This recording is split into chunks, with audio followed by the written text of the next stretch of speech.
Well, good evening, everyone. Welcome to our virtual Green Fair tonight. My name is Raina Leasa, Hawthorne Environmental Commission and Green Team Chair.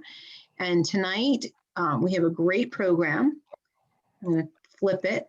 So as you know, we've been doing these the last several weeks. We're going to have Birding 101 tonight with Lisa and Holly. They're going to be giving a presentation and we look forward to it.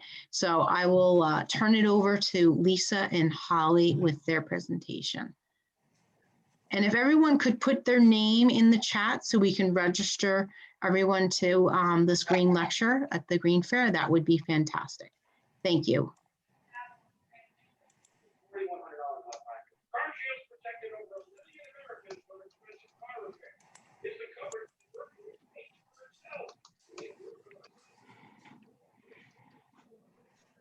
All right, so welcome everyone. Good evening. I'm Lisa and this is Holly.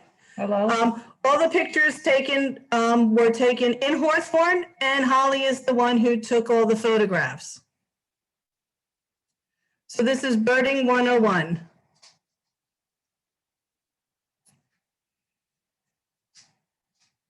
And most people, when they think of birding, they don't think, you know, they think of crazy old people in hats and things, but believe it or not, there's 47 million birders in the world, ranging in all kinds of ages, and they spend $41 billion annually, which is a huge amount of money, and that's money that's spent on travel, and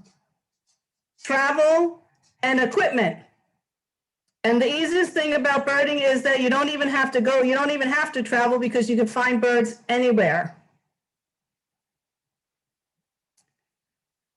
I found this and thought this was very interesting about the top 10 reasons to be a birder.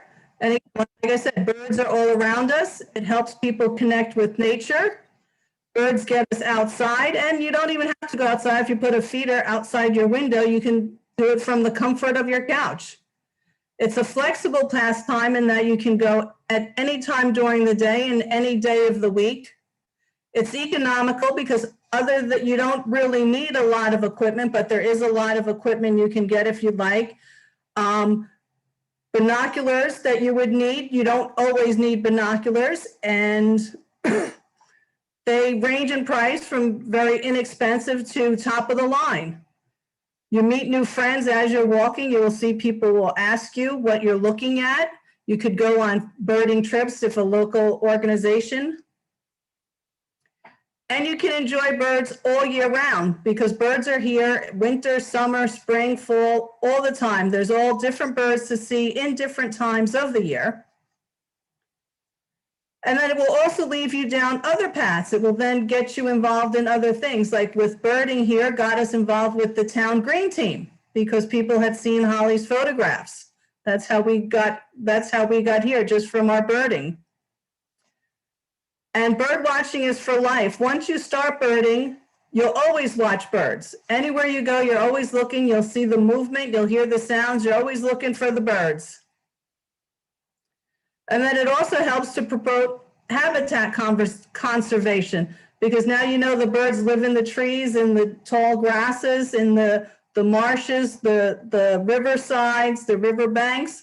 So you're going to pay attention to what's going on for pollutants or construction or any trouble with stormwater because you're going to know that if that place is gone, you're not going to have any birds to see.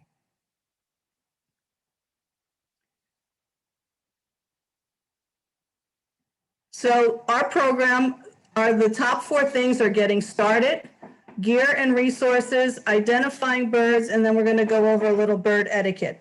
And if anyone has any questions during the program, if you want to just raise your hand with the little hand button, it should be at the bottom of your screen, or wave your hand vigorously. We'll try and catch it, but we'll always have questions at the end. So to get started birding, all you got to do is walk outside and you'll hear the birds. You'll see them flying in the trees, sitting on a branch.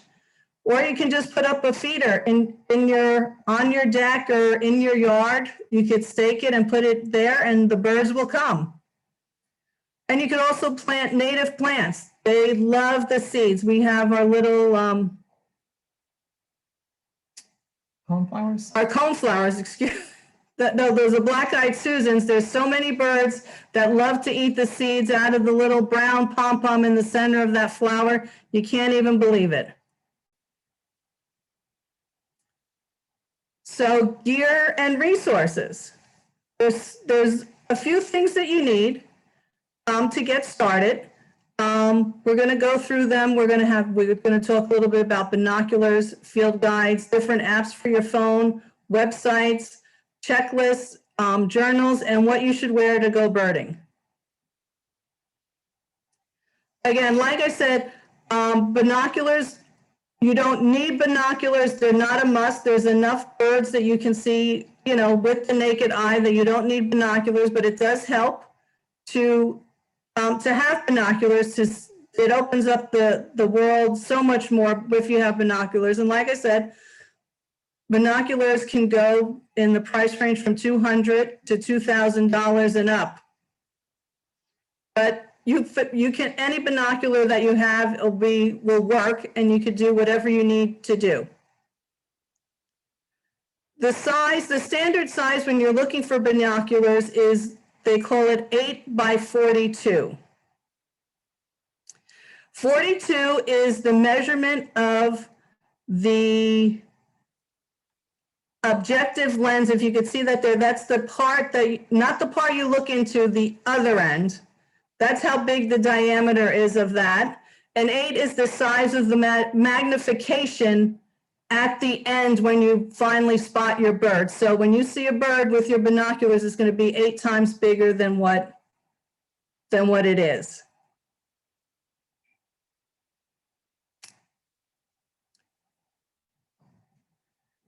And then you don't always need a field guide, but they are helpful because they do help you identify the birds. There's many different types of field guides out there. There's the Peterson guide, the Sibley guide, National Geographic has them. The one good thing about field guides is they are all list the birds in the same order. So you never have to, when you pick up one book, you don't have to learn a whole new sequence of where to find the birds. They're all listed and categorized in the same order. And then we also have, can you guys see my little mouse on the? Nope. Yeah, I wish there was a way I could point. But you have the little flashcards, which is just a little, almost like a little map that opens up, that instead of carrying the whole book, if you know what you're going to look for, you just bring that along with you. And if you notice in the center, I do have, on the right there, I do have a sample of a page from a field guide, and it gives you a quick description of the bird, and then there's different drawings of the birds that show their winter plumage, their fall plumage. They'll show the difference between the male and the female. And then they'll also give you a map to show you what time of the year you're going to find the bird in your area. And like I said, all field guides are set up the same way. And now if you're not an old fashioned that you're going to want a book and you travel with your phone, there's several apps that you can use to help you. Audubon and Peterson, who both have hard book field guides, also have field guides for the phone. You have eBird, which is they call it a citizen scientist program, where you can mark what bird you saw where, and other people will go to that same app and then they'll see what you saw. So if they're interested in that bird, they can head on over to see that bird also. And then you have the Merlin Bird ID, which you go through a series of questions and they'll ask you the size of the bird, how big it was, how little it was, where you are, the color, and then it'll give you examples of birds, and hopefully one of those examples will be the bird that you're looking at. But again, with the apps, depending on where you're walking, if you are adventurous and head out too far into the woods, I don't know how sometimes the service will be.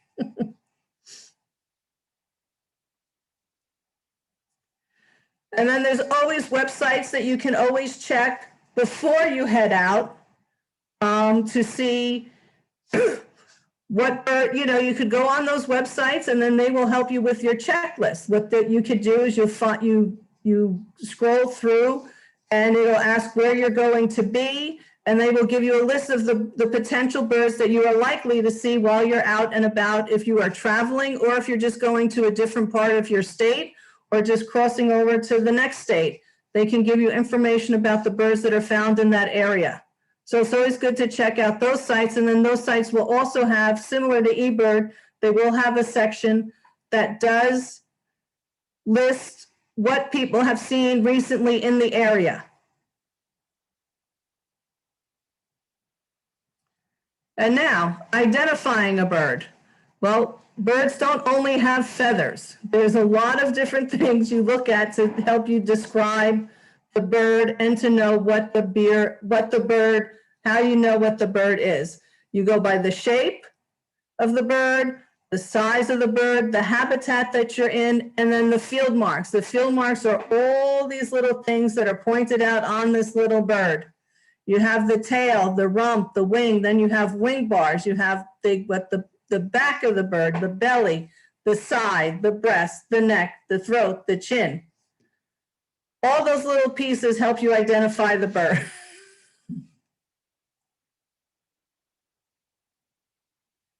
So when you're identifying bird, the first thing, like if you're going to say, if you speak to a birder and say, oh, I saw a bird, what do you think it was? Well, my first question always is to ask the person, is it bigger or smaller than a robin? Because everyone knows the size of a robin, and then they're sort of a middle of the road sized bird, so then you'll know which way to think when they start telling you the colors and things and where they saw it and the size and the shape. And the shape, everyone knows a hawk shape, a duck shape, a sparrow shape, a robin, a blue jay, a cardinal, So that's when you get into the shape of the birds. And so here we're going to go through some pictures. Like I said, Holly took all these pictures here in Hawthorne at either Goffelbrook Park or 8 Acre Woods. And what we have here, we have our dark-eyed junco and our white-throated sparrow. These are birds that you're going to see here in the wintertime. Once winter passes, they'll travel north to their nesting grounds and we don't see them. So once you see these birds in the fall, winter's on its way. And when you start seeing the numbers diminish, well, spring is coming.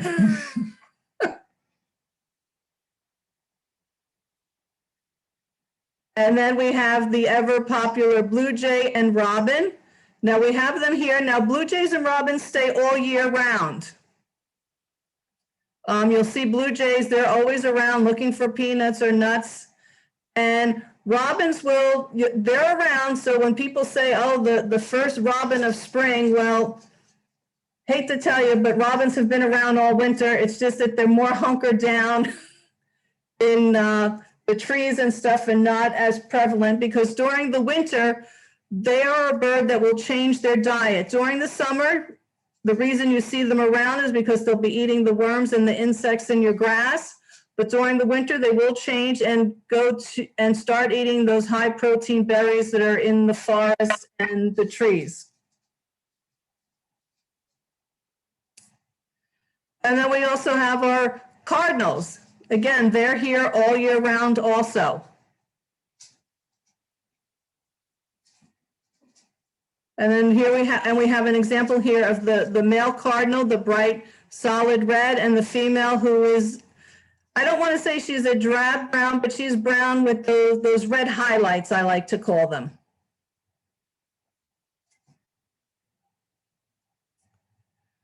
And then we have our American goldfinch, which is That's the state. New Jersey State Bird. That's the state bird of New Jersey, and there he is sitting on the acacia coneflower, similar to the black-eyed Susan in the seeds. And then we have the brown-headed cowbird. A lot of birders don't care for the brown-headed cowbird because what the brown-headed cowbird does is that they will lay their eggs in the nest of another bird and take off. They leave their egg to be raised by somebody else. Oh, my mother just came in. So a lot of people find that a little offensive that they act that way, but what are you going to do?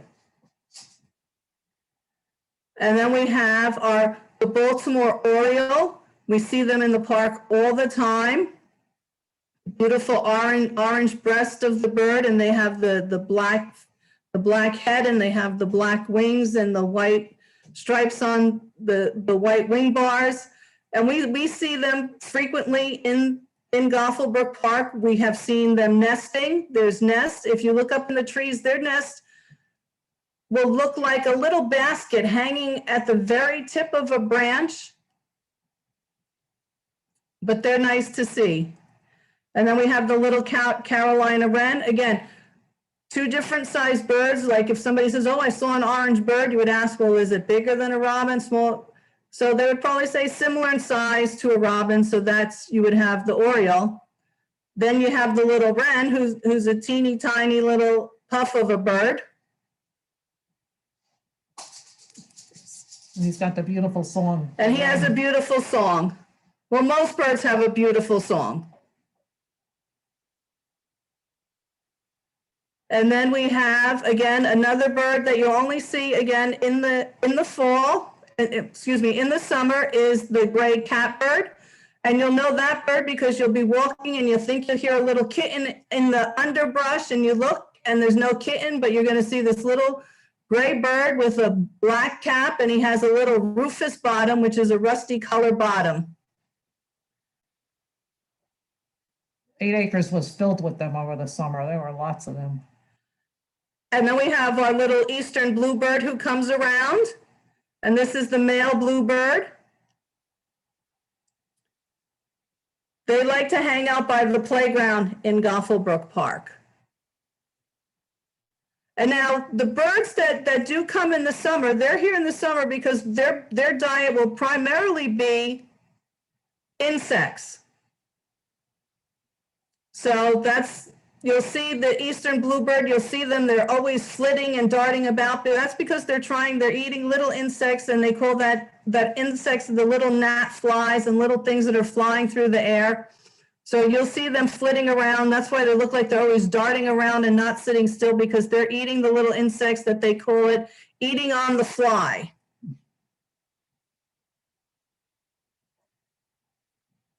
And then we have a pair of our house finch. Again, you could look at these birds. But now if you look at their beaks are a little bit hardier than I'm going to go back, than the little beak of the catbird here or the bluebird. See, their beaks are a little bit more pointy and skinny because they're eating insects, where you have the house finch here. Their beak is a little stumpier and a little bit hard. I call it hardier. It's a little thicker, a thick bill beak, because they're going to be eating seeds. They're going to be eating seeds from flowers and trees and on the ground. And we also have the chickadee, the same thing. They're a little seed eater. I know his beak is kind of little there, but you will notice that it is a little bit heftier than the thinness of the bluebird or the catbird. And now we're coming into the favorite birds of the spring are the warblers that come. A lot of them will pass through as they're traveling north to their nesting grounds, but many of them do stay and nest in the area. And these are all the bright little birds that you're going to see in the spring and early summer. We have our little common yellowthroat. Now, when I mention these birds, all their beautiful bright colors and things, these are all the males of the species. The females are usually a similar shape, but their colors are very drab and not bright.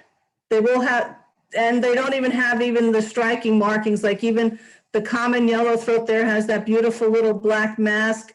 Again, the females are just kind of a drab color. That is to help them with helps them with camouflaging while they're raising the young. So it has a benefit. It's not fair, but it's beneficial. And there are birds that do, the males and females do look alike. We do have the blue jays. Males and females look exactly the same. The robins, I'm going to say that they look similar in the fact that the male, the black part, the black coloring of the male, and if you indulge me, I'm going to go quickly back. This is a male robin, and I can tell because his head is black. The female of the robins looks exactly the same, except she looks like she got covered in dust because it's not that bright black. It's more of a dusty color, a dusty gray color, but it's still a dark gray color. But again, if you don't see them together, it's a little hard to tell them apart. And so let's get back to our warblers. So we have our little yellow warbler, a little yellow bird. He has little rufous stripes on his chest. We have our little common yellowthroat, like I said, with his little Batman mask on. And then we have our little palm warbler, which is probably one of the smaller birds, like a chipping sparrow, but he, again, yellow, and he has that little rufous cap on his head. Then we have the little brown creeper. You'll find him or her climbing up and down the barks, the trunks of trees, looking for insects underneath the bark of the tree.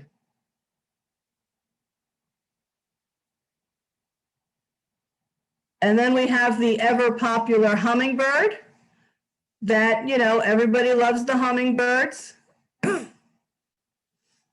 And they should be coming through soon. I know we got all that snow on the ground, but you should start planning on putting your hummingbird feeders out come the middle of March. I know March is Monday, but come the middle of March, third week of March, you should start thinking about getting ready to put your hummingbird feeder out because they should be coming through any day. And then we have our golden crowned kinglet here. This is a great shot to show you the golden crown. He's exhibiting his little golden crown there in that black cap. If he's not showing off his golden crown there, it looks black, so it's hard to tell, but this is a great shot showing his little golden crown there. And then we're going to get into some of our bigger birds here. Now, when I see the red-winged blackbird, the males start coming, that's when I know it's springtime. They're one of the first birds to start arriving for spring. The males will arrive first because they will stake out a territory so that they're ready when the females start coming through. And so to pick a mate and to find a nesting area, because they will nest here. You'll see them in Goffelbrook Park at the second bridge by, what is that, Florence? Florence. The second bridge by Florence, when those trees start to fill out and that grass gets high, you will see them building, they have been known to build nests in that area. And as I was describing the difference between the male and female birds, here's an example of the male red-winged blackbird. He's this beautiful black bird with the red and yellow epaulets on his shoulders. And then you have the female red-winged blackbird, who is just a stripy, she's just this beautiful brown stripy bird. She's very pretty for just being brown and stripy compared to the black with the that brilliant red epaulet that they have.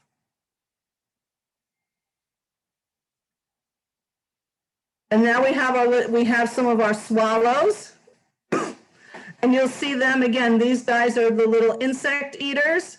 And you will see them flying over Arnold's Pond or Van Winkle Pond, whichever you prefer to call it.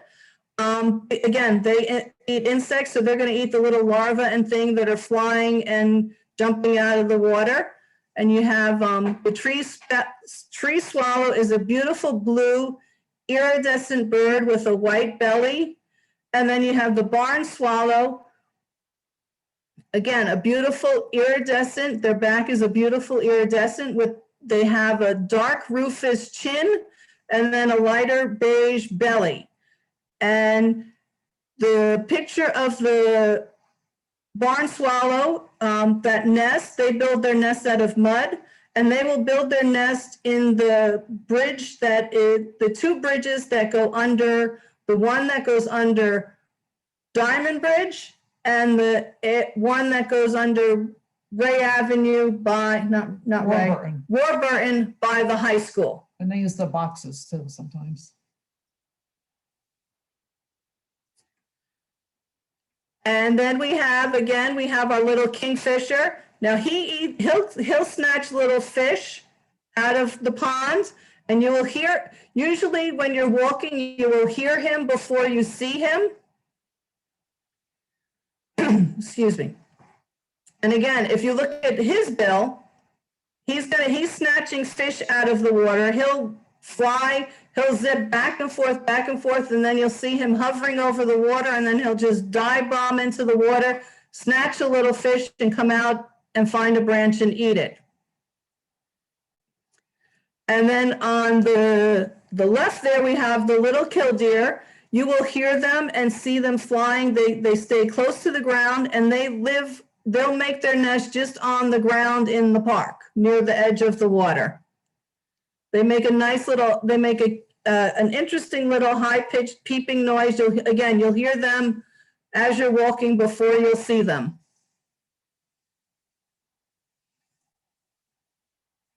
And then we have our ducks.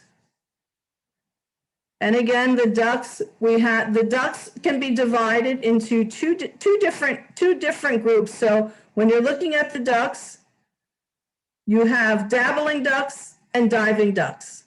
The dabbling ducks are the ducks that you'll see them sitting in the water, and then all of a sudden they tip themselves over like a teapot, and all that's sitting out is their little tail end. They're the dabblers because they're just reaching down, eating the grass and things that are growing from the bottom of the pond or lake or river. And you see that they have that little flat round bill, so that they could get a big mouthful of the plant material. And if you look at the mergansers next to them, again, you have the male with the beautiful black and white markings, female, same shape, but she's all brown. But if you notice their bills, they're a little bit sharper, and it's hard to tell, but at the end, it's a little sharp, almost dagger-like, because they're going to dive into the water and grab at fish and little frogs and any crustaceans or things like that are in the water. So they're going to dive completely under the water, so you're going to see them, and then they're going to disappear. So what makes that good is the difference between, so when you're looking for ducks and you have your field guide or you're looking on your app, they're going to ask you, is it dabbling with the tail end out of the water, or did it disappear by diving? So then once you know what it's done, you lose half the ducks you have to look at to try and figure out what you're looking at.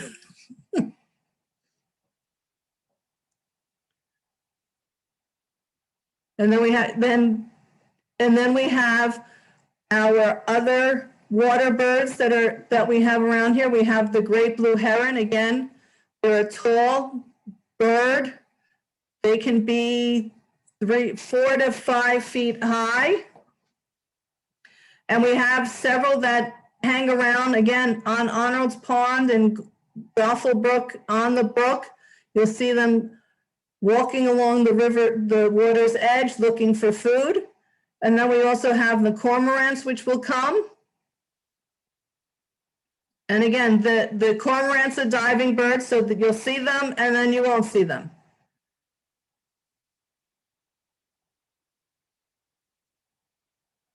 And then we'll have our different woodpeckers. We have our red-bellied woodpecker.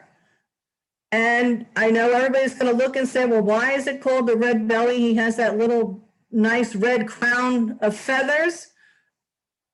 Because between his two legs, he has this little patch of a blush of red. That's where he got the name. Because there is a red-headed woodpecker, but his head is completely red, not just that nice little pompadour of red. He has a whole red head. And then we have our northern flicker, which you'll see they will be eating things. And again, you see that these both have sharp, long beaks because they are looking for insects in the bark of trees. And the flicker will also, you'll see flickers a lot of times, you will see them probing the ground looking for worms and grubs and things. So you'll see flickers a lot of times on the ground while you're walking.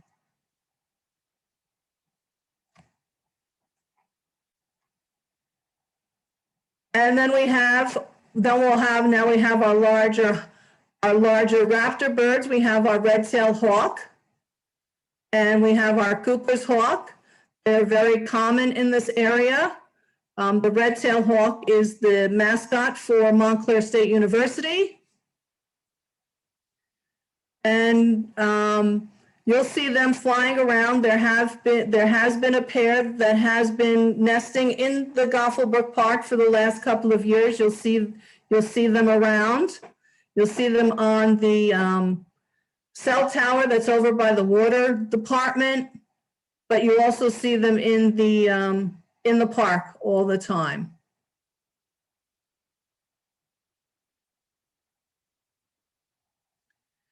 And birding etiquette. Now, there's been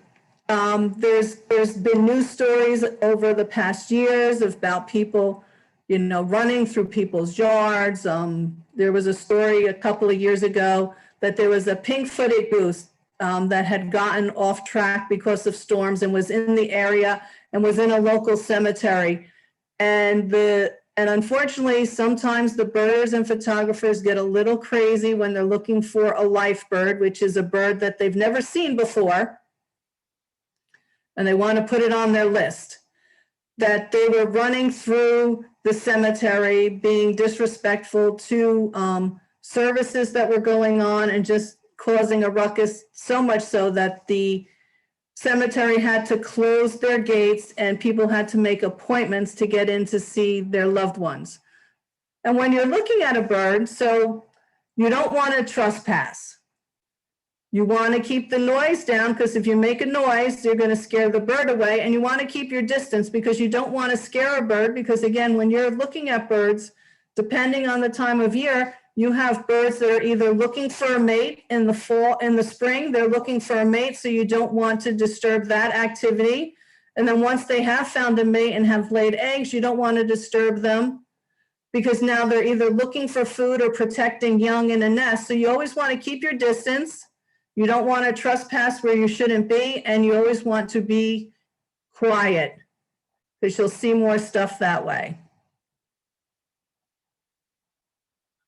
Does anyone have any questions?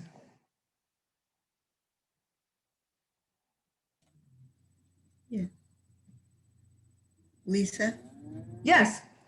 when can we start looking for the bluebird? I think I just keep missing it. I've never seen him. I know he's down there. Oh, yeah, We saw them mostly in the fall, I think, didn't we? well, it's still a little early for the birds to be coming. Yes. They usually start coming, they'll start the end of March and through April. But the bluebirds will be around. They stay around all summer. They nest in this area, so they'll be around. Okay. I know it's not Hawthorne, but at, what is it, Skylands Manor? Yeah, in Ringwood State Park. At Skylands Manor at Ringwood State Park, because they have the grassy fields there, you will see them a lot there.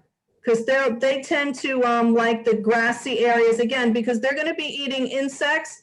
So you know when you cut your lawn and then you got all the gnats, so they like a little grassy area where you're going to get all those little bugs. But they're around. I wondered about the pileated woodpecker that I saw Holly had photographed. Have they stayed in the park, or were they just transient? That- No, the pileated woodpecker is found in this area. Now, when I say this area, I don't just mean Hawthorne, I mean northern New Jersey, New York.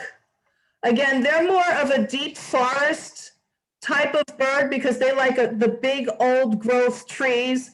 So how this one managed to find his way to the little park, I did not have a chance to see him. I know that Holly has seen it. Yeah, once or twice a year I see one in Gothelbrook. And somebody told me that park up by William Patterson, what is that, High Mountain? She's asking about is he still here? No, I only saw him that one day, but apparently there's some up there too. Oh, They're in Skylands. I haven't seen them there, but I see the giant holes they made. yeah. Yeah, and they're very loud. Usually you hear that, and then if you look up, sometimes you get lucky, because they are a little skittish too. It's not, always so easy to see them. They're very skittish. As soon as they sense you, they'll fly away. And then the other thing is, where is Rufus now? Where in the 8-acre park did you ever see him? I keep looking. Oh, that's the townie? Yeah. The what? The eastern Oh, townie. the decent towhee? Yeah, I saw him like 2 weeks ago. He or she's been here for a couple months, and it's always by Maitland, like towards the ends of the woods. And usually on the side, not as close to the Boys and Girls Club, the side closer to Gothel. What polling shows, I think you've seen it. And then you know that Alex had mentioned the pileated woodpecker. The pileated woodpecker was used for the design of Woody Woodpecker. And when I am They're amazing when you see them because they're so When you see him, he has that big red comb of feathers on his head, and when he calls, it's very similar to the Woody Woodpecker laugh. Yeah, he was in between Diamond Bridge and Warburton on those big trees in the brook. wow. and do what he And like I said, I heard the noise, and I looked up, and I just got lucky that day. university's tuition free, have a living wage as a minimum wage, et cetera, et cetera. Anyone else have any questions? The working Yeah, Lisa, I have a question. Yeah. I have birds nesting in the bushes all around my house here all the time in the spring. They make their nests and lay their eggs and make their families. And often you'll find an egg on the ground. Sometimes it's broken, sometimes it's not broken, sometimes, anyhow, my question is, and this is probably a silly question, but if you find an egg and it's not broken, and you know the nest is right above it, if you put it back in the nest, is there a chance that it might survive, or that the mother might take to it again? Or once it's out of the nest, somebody always said, I always heard that once it's out of the nest, the mother wants nothing to do with it. Is that correct? Or No, that's sort of an old wives' tale. okay, that's what I So thought. for your question, one, it's not a silly or stupid question because no question ever is. But yeah, if you find an egg on the ground, and you know and you see that there's a nest right above it, it will not to pick it up and put it back in the nest. Right. If it's still a viable egg, the parents will sit on it and it could possibly hatch. Now, if it's not a viable egg, no harm, and they'll realize it and either kick it out again, or they'll crack it and eat it themselves for the added calcium. Mm-hmm. And that's the same thing you should do if you see a bird on the ground. If you see a little bird on the ground, you know, Right. you know that there's a nest above it, or, you know, somewhere close, you know, it would have to be very close in the vicinity. It's not like a nest across the street. But if you see like a little bird, even if it doesn't have feathers, you can just pick it up and put it back in the nest. And again, if if that baby will be viable, the parents will take care of it, and they will raise it. And, you know, birds, they don't really have, you know, other than like vultures and some of the raptors, most of them don't really have too keen of a smell. So that whole thing about, oh, it's got the human scent on it, they're going to ignore it. That's like I said, was an old wives' tale. Mhm. Okay. And I had another question. You showed a bird before called the yellow-throated warbler. The common yellowthroat. Okay. Did they, yeah, if you can go back to that. There he is. Wait, a minute, there was another one after. I don't know if it was that or something. I think it was that. I saw, did they travel in flocks, like large flocks when they migrate? No, not really. Not really, no. You know, I think you may be thinking of a cedar waxwing. Ah, yeah, I think that's. They're a larger bird. Again, you go through the progression of from a robin. It's about robin size. It's kind of beige, and they have a mask on them. Yeah. And they do travel in a flock. If you see one, there's got to be 50 more somewhere around. Yeah. I had a flock of them in the bushes alongside my house. They hung around for a day or two. Yep. Just eating the berries in the. Yep. Yeah, that sounds like a waxwing. That sounds like a waxwing eating. It was. Like I said, they're a beige bird. They have a mask, and the tip of their tail is a bright yellow. Yeah, they look very similar to these, but they also had little red markings on them, I think. Yep. Yeah, and they had to be at least 50 of them, like you say. And Yep. I've had flocks of robins stop in those bushes also, like 100 robins. I couldn't believe. I've never seen anything like it, you know. Yeah, because even though robins are around all year, they do have flocks that do migrate north and south. So. Yeah. Michael, what kind of berry bushes are they? What kind of what? Berry bushes. What is the berry on your bush? Oh, geez. That's a good question. I honestly, the name eludes me, but they're evergreens, obviously, but oh God, they're right alongside my house. But they're not my bushes, so I really try to ignore them.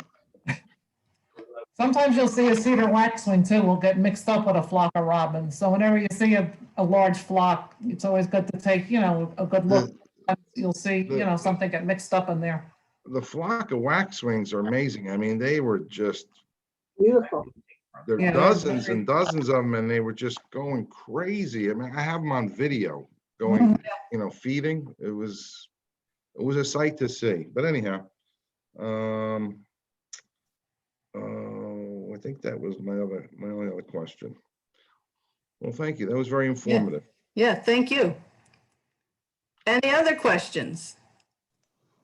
Lisa, there's a question in the chat from Elizabeth Barker. Any cool facts about crows? Are they misunderstood?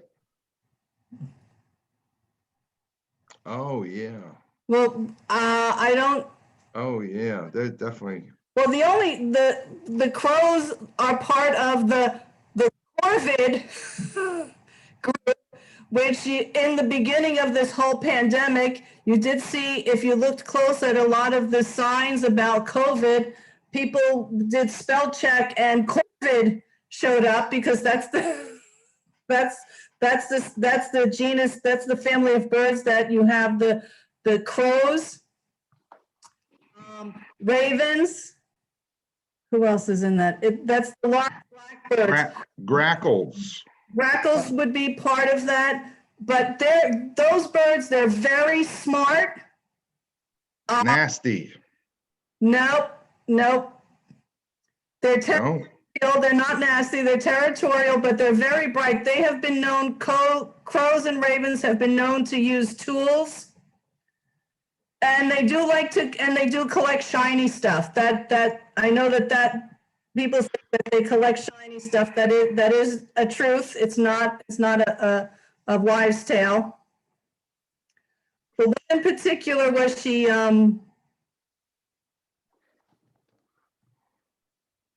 was that she said that they were, what was it that she said they were?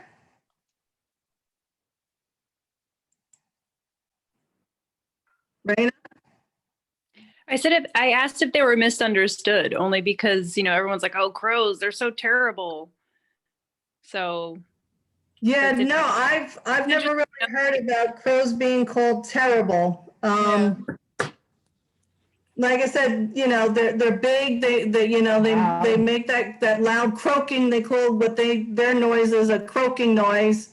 You will see that if they are in the area, you will see that like blue jays will go after them and try and chase them away.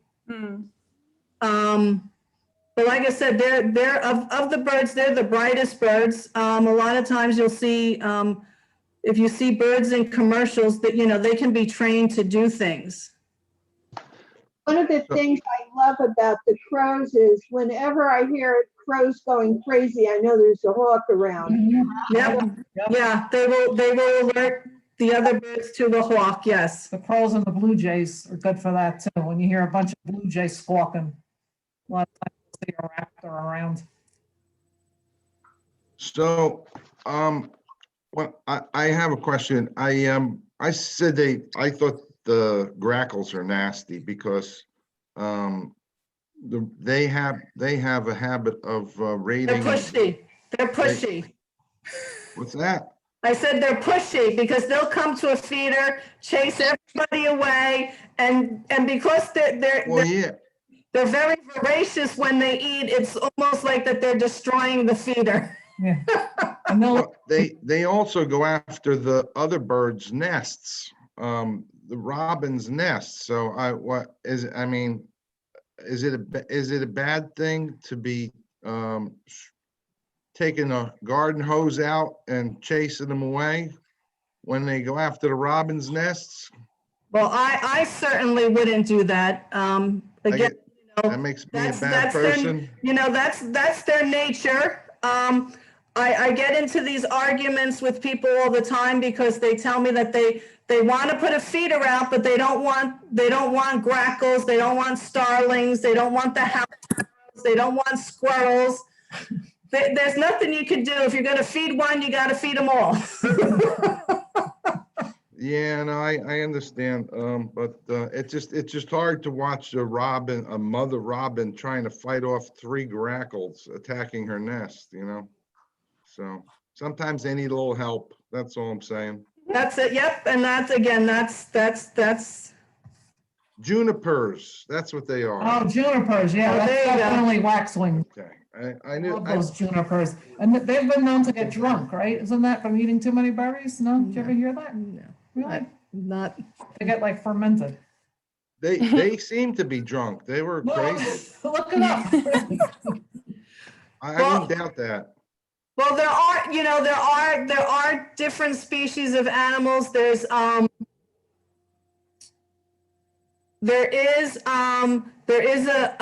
plant, a bush in Africa. It's called the amarula, and you can go to the liquor store and get a liquor. It's called amarula, and it is made from the fruit of the amarula tree that's fermented. That they do have cases. They've have cases where elephants have eaten the ripe fruit. And the elephants have a slow digestive system like a cow, and that if they eat the fruit that's too ripe, what happens, it sits in their bellies and it starts to ferment on its own, and they do end up, walking staggerly and falling down because they have gotten drunk by eating too many of these fruits. So it is possible.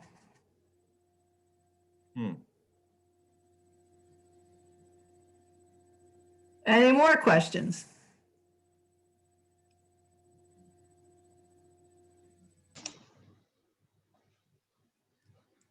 All right, if there's no more questions, now I've just talked to you about birds. So you're going to have a non-birder friend come up to you and say, they're going to describe a bird. And this is what they're going to describe to you. That it has long legs, it's blue, it's got a long tail, a red comb. It's going to go all, they're going to tell you, this is the bird I saw. And you're going to think about where they were when they saw it and what you can get from their non-exaggerated talk, and it's going to end up that they have seen a little. No.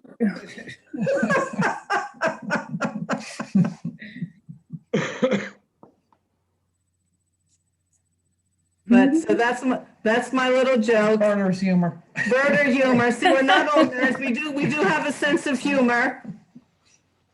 We do have a sense of humor.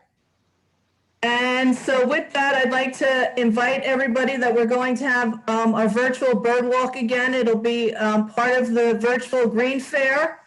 It'll be on Tuesday, April 6th at 7:30 p.m.